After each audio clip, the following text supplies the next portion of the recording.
Welcome to Outbound, where we talk about strategies and tactics to help people that do business development in professional services build deeper relationships with their ideal clients.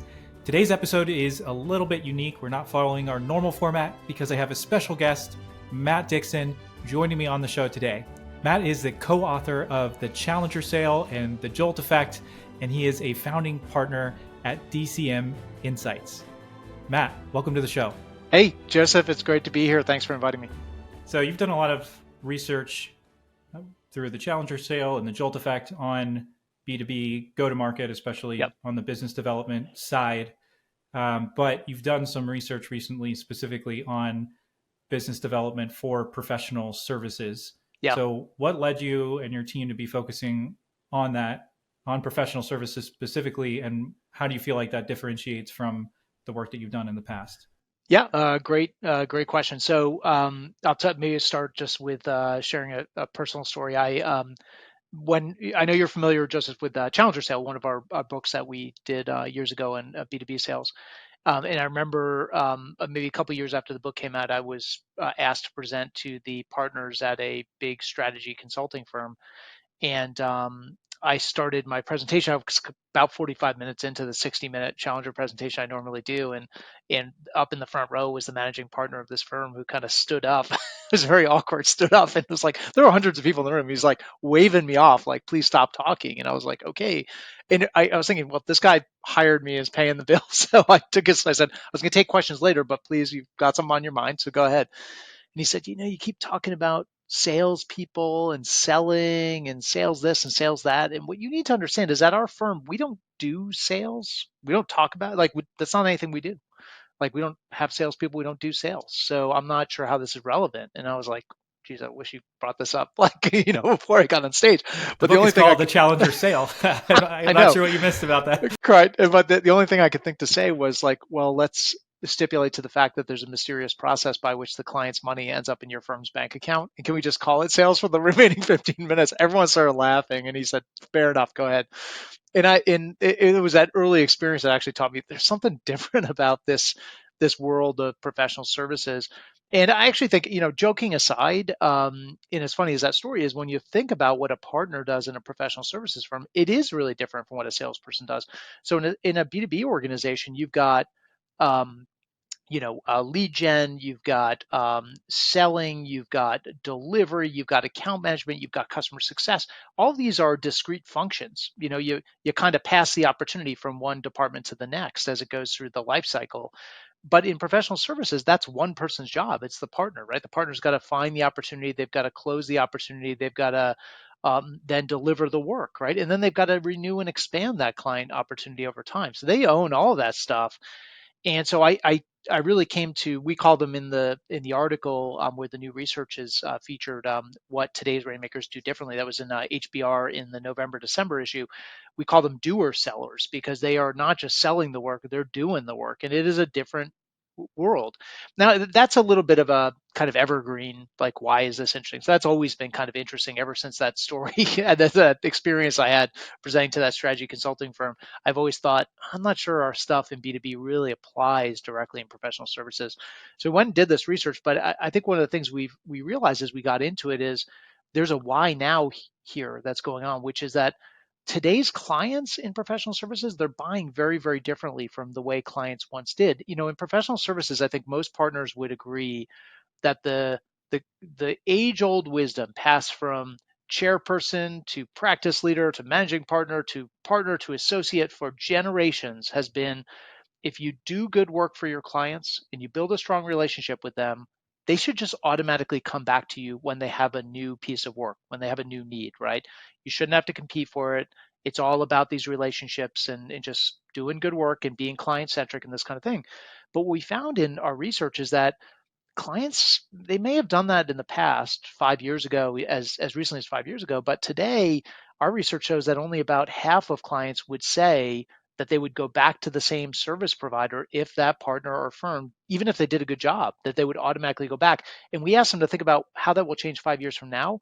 Only a third of them told us that they would automatically go back to those same partners and firms. So what's happening is it's getting a lot more competitive, right? Our clients are just less, there's not this automatic loyalty that used to exist in the past.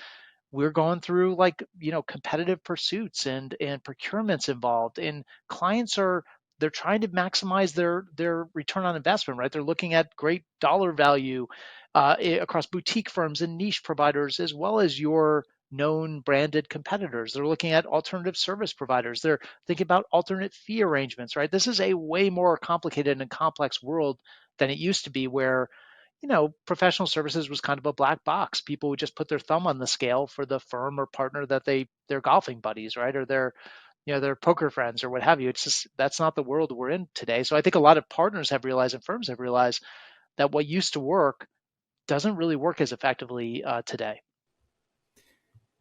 Yeah, it's interesting because in professional services, for the most part, you're selling your people. And Correct. Yeah. so, if you're in typical B2B sales, maybe you're selling software, you're selling a software product, and Selling that a product product. Yeah. Yeah. has very specific capacities. And then, typically you've designed it around solving a specific problem, or hopefully, Yeah. putting my marketing hat on, hopefully you've identified a market that has a specific problem and you're Yep. selling that problem. And then you can kind of come in and identify that problem with the customer, help them to understand the problem better, and then sell them this solution. Whereas in professional services, sometimes that's the case to a degree, but a lot of times your customer doesn't necessarily know what their problem is. That's why Hmm. they would hire you to come in Yeah. and give them your professional opinion and your, consulting or whatever that structure Yeah. looks like. Yeah. And so, it does become really different when you're selling people. And I think that's part of the reason why you have the tendency towards relational selling. And Yeah. I don't know that you could ever fully get away from that in professional Yeah. services. No, it's the core of the sale, right? Is the relationship. But I think you've hit on a couple of important points here, Joseph. One is, you know, you in professional services. So it's one thing to sell a product, but in professional services, you are the product, right? You are selling your own expertise and the expertise of your team, right? It's really, but what's between your two ears, and therein lies a second problem and second challenge, if you will, with buying professional services, which is because you're buying advice and you're buying basically what's between a partner's two ears. It's very hard to assess that. It's a little bit of a black box purchase. It's not the same as buying a piece of software. You can test that, you can demo it, you can pilot it, you can do a proof of concept, or buying a medical device or an industrial product that you can touch and feel and see if it meets your specifications and your needs. It's very hard to do when you're buying like a strategy consulting engagement, or a piece of M&A advisory work from an investment bank, or legal support on a matter. You don't really know, right? You can look at that partner's credentials, you can look at the work they've done in the past, you can look at who they have as other clients, but when it gets down to it, you don't really know. You can't touch and feel that product in the same way. And so I think a lot of that, as we explore this and we in the findings, I think revealed that because of that, as you know very well, in the Challenger sale, we found five types of salespeople. Here we found five types of partners, which, by the way, are totally different from the five types of salespeople, which I think was part of the surprise for me personally, and I think validates that this is really a different market. Yeah. So before we go any further, just to level set, because I've read the article, and that's part of why we're having the conversation. Is it stuck out to me, and is on the same wavelength of a lot of the things we're seeing at Proofpoint. But for people who haven't read the article, your team at DCM Insights conducted pretty extensive data-backed research on business development in professional services specifically. So can you just give a high-level overview of the research you did, so that as we continue the conversation, we've got a baseline? Sure. So it was, we collected data from 1,800 partners across the major segments in professional services. So professional services is really big, right? You've got engineering consulting firms, you got advertising firms, you got all kinds of professional services firms out there. We looked at, it collected data from 1,800 partners across law, consulting, accounting, investment banking, executive search slash kind of talent consulting, talent advisory work, and PR and communication. So those were the main areas that we studied. But I do think many of the folks who read the research have said, yeah, I know we didn't have engineering here. I know we didn't have architecture in here, but I think the finding, because the go-to-market motion is partner-led, it's a doer-seller model, it's an advisory service, and it really does apply in many segments beyond what we studied. So we collected data. It was through about a 45-minute survey. We asked these partners to complete that survey. Then for every partner who participated in the study, we asked their firm that they work for to evaluate and score that partner on their personal business development effectiveness. So it was a scaled set of questions, and they were a standard set of questions for every single partner. So it was stuff like, overall level of business development effectiveness, effectiveness landing new clients, effectiveness growing existing client relationships, effectiveness cross-selling the breadth of the firm's capabilities, how much of their total available compensation did they receive last year? Where did they rank on the bonus payout scale, if you will? And so we created this composite score.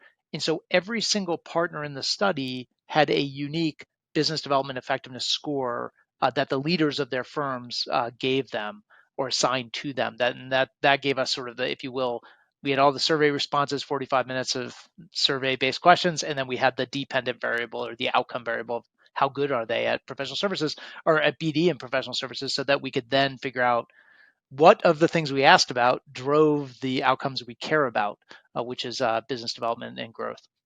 Yeah, I mean, I guess you kind of already alluded to it, but what did surprise you most as you did that research? Because there hasn't been a lot of research done like this in the past, and you focus more on, again, the general B2B sales side of things. So, what surprised you?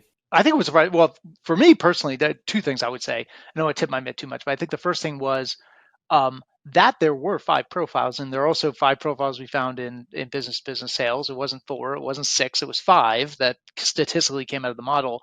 That was kind of coincidental and interesting. But what was really interesting to me is that they were a totally different set of five, and we gave them different names. And actually, personally, and I think for those folks who know the Challenger sale, was deeply surprising to me. But then, kind of again, as I thought about it, I was like, well, this makes sense because it's a different thing that we're selling in professional services. The winning profile in B2B sales actually doesn't do so well in professional services. So maybe just for listeners, I'll do the hot walk through the five, and then we can talk a little bit about, kind of who wins, who loses, and why. So the five we found, the first one was the expert partner. So the expert is kind of that reluctant business developer. They didn't, as one expert we interviewed told me, I didn't go to law school to be a salesperson, right? That's not why they got into the law. They like practicing law. They like working with clients, but they didn't do it because they like business development. So they do it reluctantly, meaning that they end up doing it very reactively. They wait for the phone to ring. They, as one chairman we spoke to from a big global search firm told us, he said that the default posture of many of his search partners is they aggressively wait for the phone to ring. So that's the expert approach, right? They aggressively wait for the phone to ring. Now, that's not all they do, of course. They like to signal to the market that they are experts. That's why we gave them this name. And so they do that through a lot of speaking, thought leadership, publishing, et cetera, because they're trying to burnish their credentials and say, hey, if you are in the market for, let's say, an IP litigator in the United Kingdom, I am your person. If you are in the market for an M&A advisor in pharmaceuticals, I am your person. And they signal to the market that they are one of the best people in their field. But of course, in practical terms, by the time the client reaches out to you and the phone does ring, they're probably talking to several other experts from other firms, and now you're in this competitive pursuit zone. So again, it's very reactive kind of posture they take.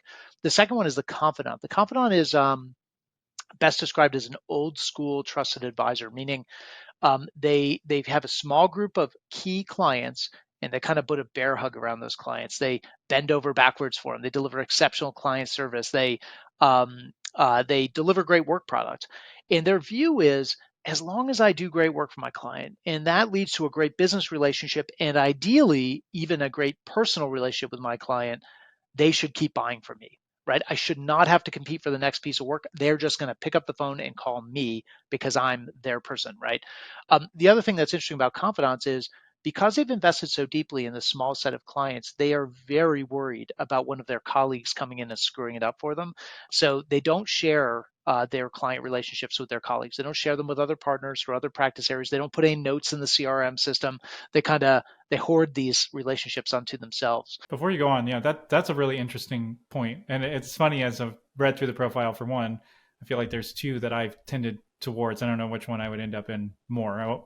Maybe we could talk about that once you're done going through it. But with the Confidant, it's interesting because I've definitely seen that with hoarding those relationships, and in a sense, it's like the relationship is more important than the business, which I get why you would want to do that, but it does have really negative consequences when you're trying to grow your organization and you've got one person who's going to prioritize the personal relationship over growing the business. Yeah, and you've got, I mean, most firm leaders have been preaching to their partners for years now, like get out there and collaborate and work together. And, there's lots of research, including a lot of the fantastic research by Heidi Gardner out of Harvard Law School about how partners who do collaborate actually end up selling much more and have much stickier client relationships.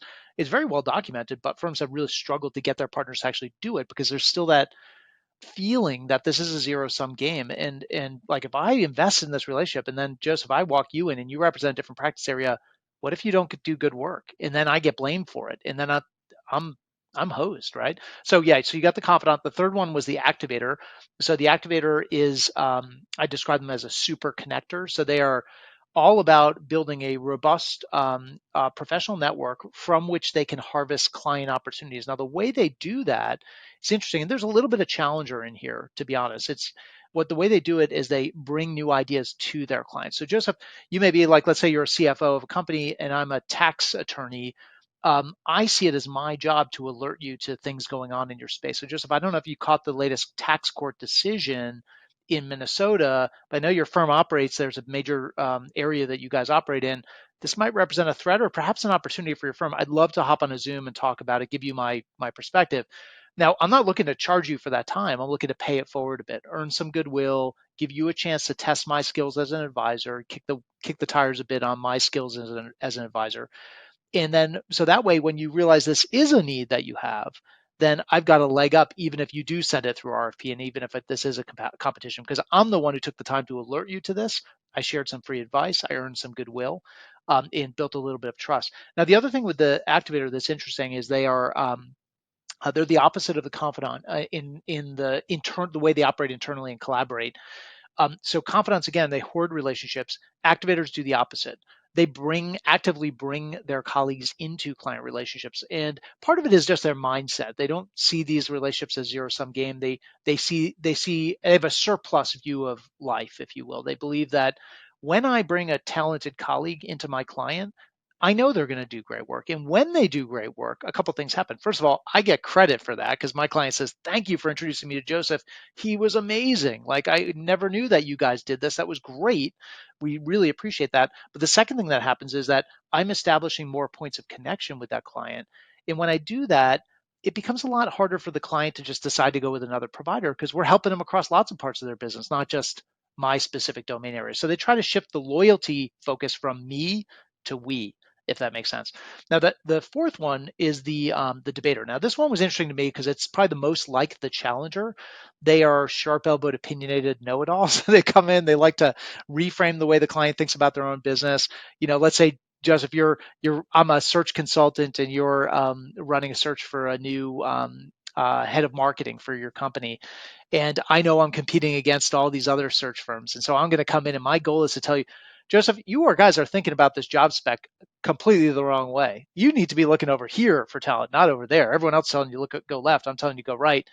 And what I'm hoping to do in that moment is create daylight between myself and my competitors by having a very innovative, out of the box point of view. Now, what's interesting, and I'm tipping my mitt a little bit to the results, that they actually don't do very well in professional services. And the real surprise to me was you can go in and be a debater, be a challenger if you're selling a product, right? If you're not, but if you're selling yourself, it's just an exhausting posture for your client and clients tell us. There's a quote in the article from one client who said, "Look, I want the partners I hire to push my thinking and challenge me." Absolutely. Like if you're not doing that, you're not doing your job. But if every time I sit down with you, you're telling me I'm doing it wrong, like I don't have time for that. That's just exhausting, right? Sometimes I just need you to do what I need you to do. So it does speak, I think, a bit before to what you were talking about, that relationship currency and how important that is in this segment. And then the last profile is the realist. And again, remember we talked about before how buying professional services, it's a bit of a black box purchase. You can't touch a professional services partner's expertise or feel it or test it or do a pilot or what have you.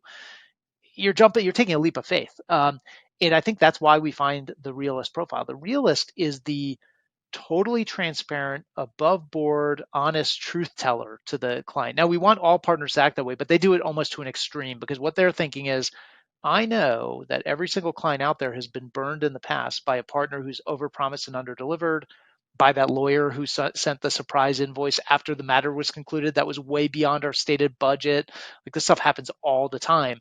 And so they do the exact opposite, and they do it to an extreme. So they are very transparent around what can and can't be done, what they are good at and what they're not good at. They do not sign up for work they can't deliver on.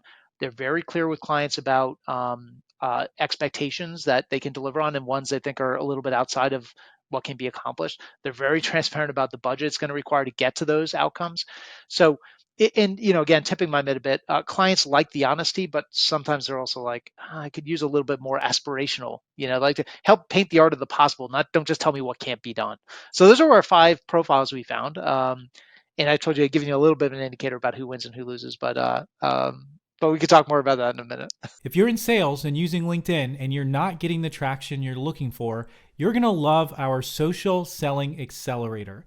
It's a 4-week program where we work with you to create content that gets the attention of the right people and start conversations with your ideal customers on LinkedIn. Go to outboundshow.com for more information. Yeah, I mean, what's interesting to me is that quite a few years ago, I was breaking into marketing and I started my own business just to kind of get the skills. And, I was doing a lot of just basically whatever was needed. I just usually starting with some kind of creating content video or something, and then use that as a foot in the door. And then it'd be like, oh, we need help with our website or whatever. And I think I really tended towards one of either the expert or the realist, and I'm probably switching back and forth between the two. Like the content that I'm creating was more on the expert side. So then people would have that initial conversation because they go, oh, Joseph knows what he's talking about. But then I was around a lot of people that I felt overpromised and underdelivered, and I didn't want to be like that at all. And it was a huge frustration for me, just being like, you guys are making it harder for me to make a sale because you're promising something that can't be done. And then I would go into realist mode, and it was not effective. And that's why I'm not running that business anymore, right? Because it wasn't effective at closing deals. And I think that was always confusing to me because I'm like, look, that I have the expertise, and you clearly stated that, but then also, I'm telling you what's actually doable, but then you don't work with me. And I think that piece is really important about how customers really want you to inspire them on what's possible and push them to push the boundaries of what's possible. It's a balancing act, right? It's hard sometimes to get that right. But look, I think one thing that's really important for our listeners to keep in mind is there are good things about all 5 profiles, right? If you could, what you would do is you would cherry pick the very best attributes of all 5, and you create this kind of unicorn partner, and that would be just a world beater business development approach. But I mean, real life doesn't work that way. What we find is that every one of those 1,800 partners, they may have elements of all 5, but all of them spike in one of those 5. So in what's interesting is because firms don't talk about business development, they don't talk about sales. It's a 4-letter word in most professional services firms, just like my story earlier on kind of attests to or validates. I think what they end up doing is they say when somebody grows up in the firm and they go from associate to senior associate and they finally make partner and they get a number and they're told, hey, now you're shifting from just delivering the business to actually bringing in the business and selling the business or developing that business. It's a choose your own adventure. And I think what the data tells us is these are the 5 paths that people choose. And what was interesting is that they're fairly evenly distributed. Now, there's a little bit of a deficit in the debater profile in particular. So most of them, they're pretty even, except for that one has a lower representation. I think partly because most of those folks have been weeded out of professional services because, again, it's an exhausting it's a tough posture to be successful with in a professional services environment. But we found is when we took that outcome variable, remember the business development effectiveness, and we put those 5 profiles basically in a horse race in the data model, and we said, what would happen if you took your average performing partner, somebody right in the middle of the distribution curve, like right in the 50th percentile partner? What would happen if they chose to get better at or increase their skills in any of those 5 approaches? And what we found is that 4 of the 5, specifically experts, confidants, debaters, and realists, the more a partner, that middle of the road partner, leans into any of those approaches, the worse they do. In other words, they are all negatively correlated with performance. And by the way, 78% of all the partners in our study fell into one of those four.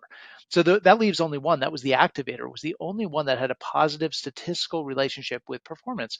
And not to put too fine a point on it, but if you took an average performer, an average performing partner, somebody's right smack in the middle of the performance curve, and they went from not very good to very good on Activator skill demonstration, they could lift their personal revenue generation by up to 32%, which is a huge number in and of itself. But if you think about some of these firms with dozens, hundreds, even thousands of partners, that is game changing for a firm. And I think for a lot of leaders wondering, why hasn't our firm grown? Why do we struggle? Why are we flatlining? Why are we even declining in our market relative to our competitors? And then they look at the distribution of their partners. It's because you're probably overweighted in some of those profiles that don't do very well. And you're very underweighted in that Activator approach. Yeah, or you have your older partners who are getting ready to retire, or they're taking a back seat. You're trying to bring the younger folks up, and now you're diversifying out of maybe some of those people who originally started that were more activators, and then you're bringing these other people in, and they don't have that same profile. Because I mean, it would be interesting. Now, this isn't something that, but it'd be interesting to kind of see personality types. People who start these organizations and have that mentality versus the people who come in and are brought up in the organization and the difference of profiles they would have. Well, you hit on a couple interesting things here. So I think one is might make three quick points. So I think the first thing you hit on is just this idea of, who's providing the guidance internally? Well, it's typically the senior partners, it's the managing partner, it's the practice leaders. That's the people who've been around for a while, right? So when those Mm-hmm. associates and newer partners are looking around for advice, those are the people giving out the advice. Like, come, like, kneel by the, let me tell you how I became a rainmaker. And I think what this tells us is that what may have made those folks successful in the past isn't necessarily what's going to make partners successful in the future. And I actually think if we had done this research 5 or 10 years ago, we would have found a totally different answer. It might have been Interesting. that experts or confidants were the winning profile, but because again, clients are buying very differently, that's why Activator is the select for approach, we think. And we could talk more about why. A couple other points I would say, sometimes people hear this and they say, well, you mentioned these activators are like super connectors, right? They're out there, they're on LinkedIn, they're building those networks, they're proactive with ideas and things like that. It sounds like a young partner's approach. Is it Mm, true that somebody may start as an activator, but then they graduate into a confidant once they have that stable of big client relationships, or they become so well known in the market they can sit back and wait for the phone to ring like an expert? What we actually found is, so age was a control variable to be fair to the research, but we then dug into it and tried to see what correlation do we see in the data.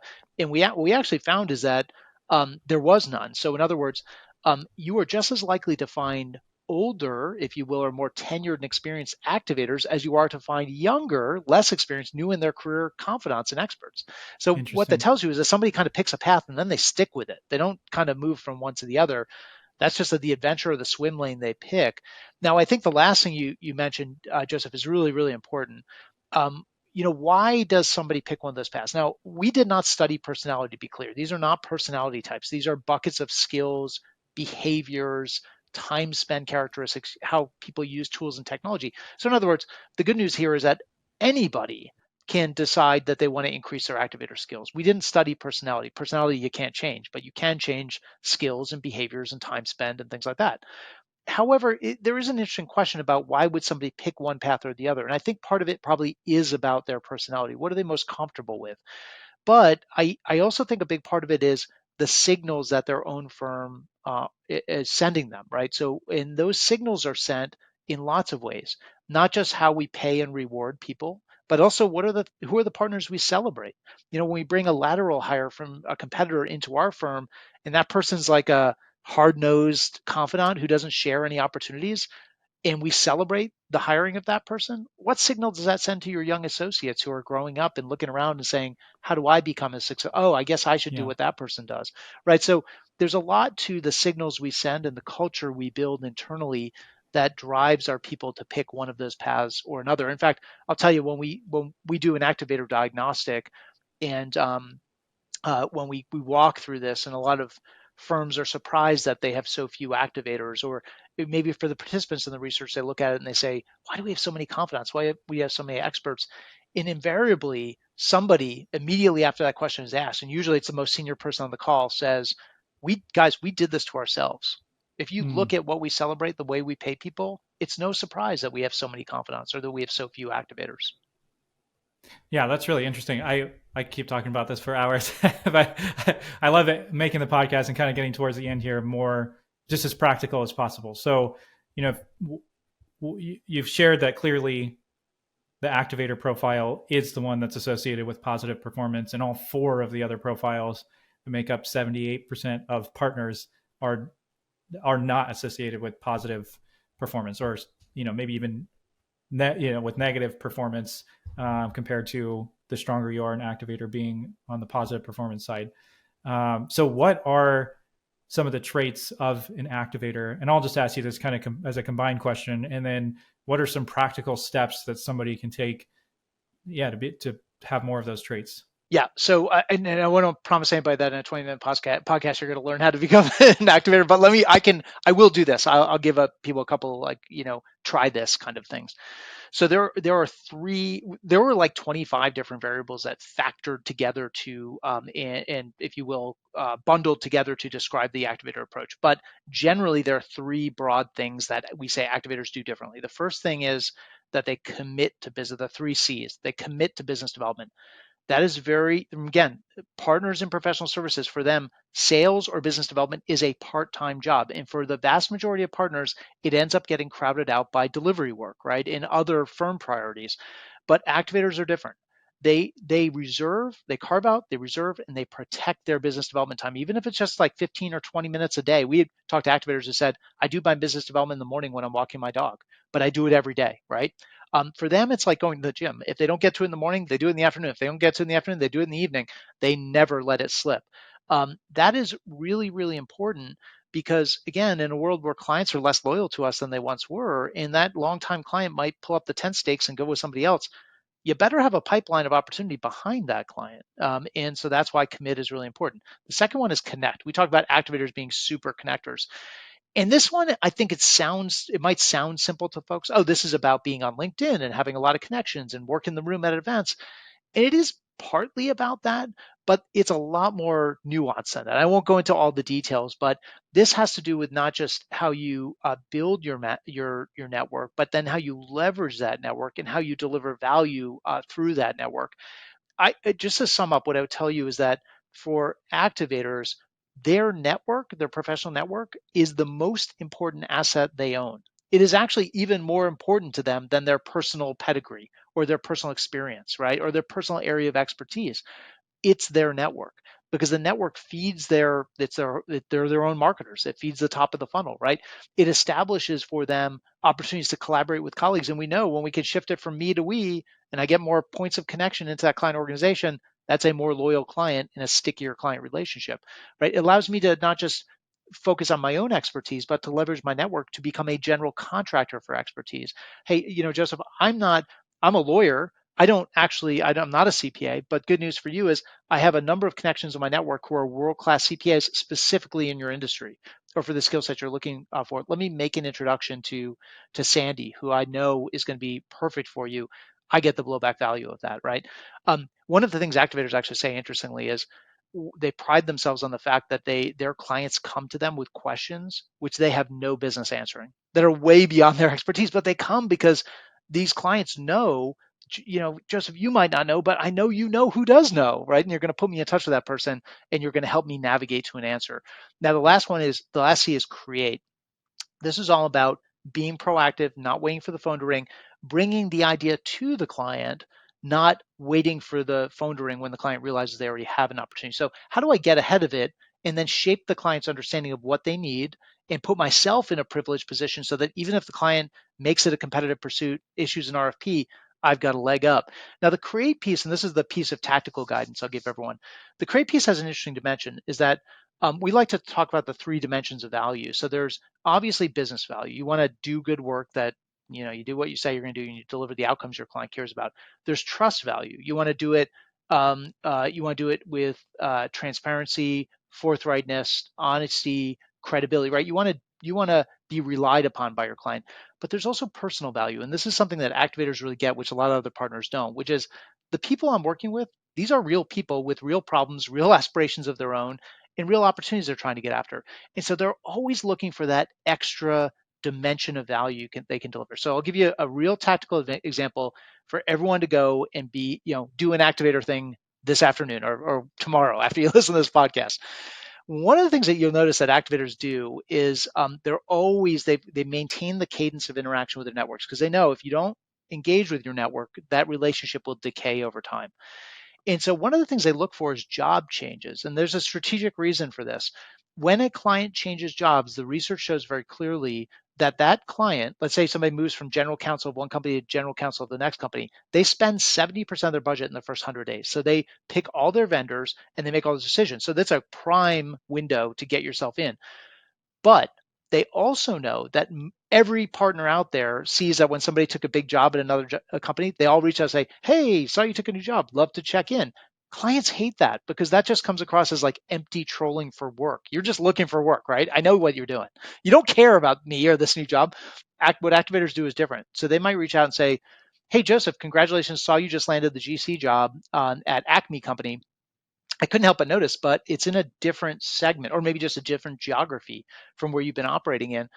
I wonder if I could be of help because I know a lot of folks in that segment and I'd love to make some connections to you. I know as a new person in this industry, it might be hard to kind of figure out, which way is up, right? But it might be useful for you to use some of my connections to come down the learning curve a little bit faster, make some friends in the industry. I'd be more than happy to do that for you, right? Or, hey, I noticed, Joseph, you just moved to Hong Kong with your family and it's your first stint, if I'm not mistaken, in Asia.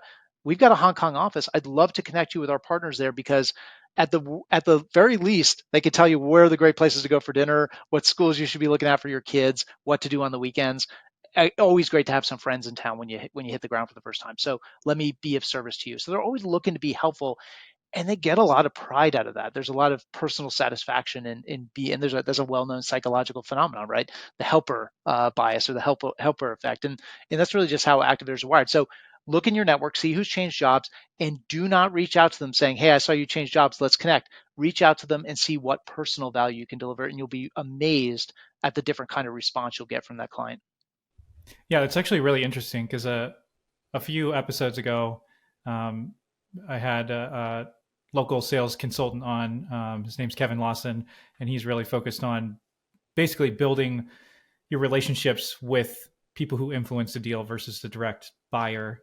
And he said something very similar to what you just shared, where you have your list of people that you know are going to ultimately drive business, and they're those important relationships, and to just periodically reach out to them and don't try to do anything crazy. Just essentially say, "Hey, you're a high value relationship to me, and I want to know what's up, what's going on with you," and just making that personal connection. And then that turns into opportunities, not necessarily immediately. And then if one of those people changes jobs, when you reach out to them, it wasn't just right when they changed jobs. Absolutely, Brian. I kind of skipped over this, but when you look at an activator network and you look at the rings of the tree, right, of an activator network, what you find is, just like you said, it's not just senior executives and buyers. You might find that in a confidants network or an experts network, but an activators network is not just the general counsel, it's the AGC, it's the assistant, it's the new associates.